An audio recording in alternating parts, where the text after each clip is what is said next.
আমন্ত্রণ দুপুরের বাংলাদেশে। শুরুতেই জানিয়ে দিব শিরোনামগুলো। নির্দেশনা অমান্য করে কুষ্টিয়ার ২ নদী থেকে বছরে ২০০ কোটি টাকার বালু লোড। মহালগুলোতে অস্ত্রধারীদের পাহারা, নিশ্চুপ প্রশাসন। গ্রুপ তো অনেক, ৫ জন বা ১০ জন মিলে টেন্ডার করলে, আর বাকি গ্রুপ আমরা বাধা দেওয়ার পরে বন্ধ যখন হয়ে গেল, তাদের মাথায় হাত দেওয়ার মতো না উল্টো পাল্টা। যখন যে দল আসে সেই দলের ছত্রছায়ায় বালু মলটা তাদেরই নিয়ন্ত্রণে থাকে। শহীদদের কাঙ্ক্ষিত বাংলাদেশ গড়তে সবার সহযোগিতা চাইলেন তারেক রহমান। জিয়ার শাহাদাত বার্ষিকীতে গণতন্ত্র প্রতিষ্ঠায় দ্রুত নির্বাচনের দাবি। পলাতক স্বৈরাচার, সেই স্বৈরাচার ক্ষমতাকে ধরে রাখার জন্য কি হারে মানুষকে হত্যা করেছে, কি হারে বহু মানুষের সারা জীবনের দৃষ্টি কেড়ে নিয়েছে।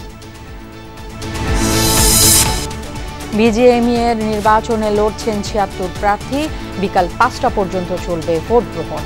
জাতির সামনে এই নির্বাচন দৃষ্টান্ত হয়ে থাকবে। আমরা একটা স্বচ্ছ এবং সুষ্ঠু নির্বাচন কামনা করছি, যাতে আমরা একটা অথেন্টিক রেজাল্ট পেতে পারি। ভোটার এরিয়াতে ভোটার ছাড়া কেউ যাবে না।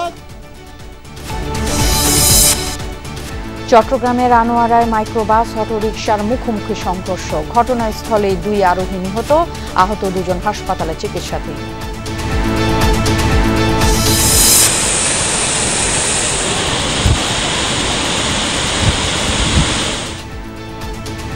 বৃষ্টি উজানের ঢলে দেশের মধ্যাঞ্চলে বন্যার সম্ভাবনা।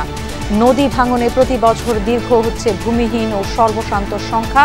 বর্ষা এলেই বাড়ে উদ্বেগ উৎকণ্ঠা। দুইবার নদী ভেঙে আবার লাস্ট মিছিল জায়গা। সরকারি পক্ষ থেকে যদি উদান দেয়, একটা স্থায়ীভাবে বাঁধে, তাহলে এলাকার জনগণ বাঁচতে পারবে।